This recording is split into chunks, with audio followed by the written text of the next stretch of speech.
এখন আমরা ভিয়েতনামের দানাং ইন্টারন্যাশনাল এয়ারপোর্টে পৌঁছালাম। ইনভাইটেশন লেটার এবং একটা ফর্ম দিছে, ওই ফর্মটা পূরণ করে জমা দিছি পাসপোর্ট সহকারে। পাসপোর্ট এবং ফর্ম জমা দেওয়ার পর ওরা স্টিকার ভিসা দিয়ে তারপর $25 করে দুইজনের $50 নিছে আমাদের। এই হচ্ছে আমাদের ভিয়েতনাম স্টিকার ভিয়েতনামের ভিসাটা।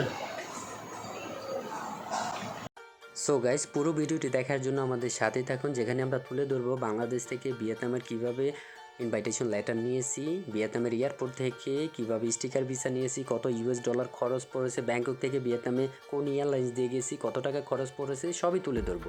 এর আগের ভিডিওতে আমি তুলে ধরেছি যে ব্যাংকক থেকে ক্যাম্বোডিয়ার ভিসা তুলেছি। সো গাইস, আমরা ভিয়েতনাম ট্রাভেল করার পর ক্যাম্বোডিয়া যাব, ক্যাম্বোডিয়া থেকে ব্যাংকক যাব, তারপর বাংলাদেশ। সো গাইস, আমাদের সাথেই থাকুন, আমাদের সাপোর্ট করবেন।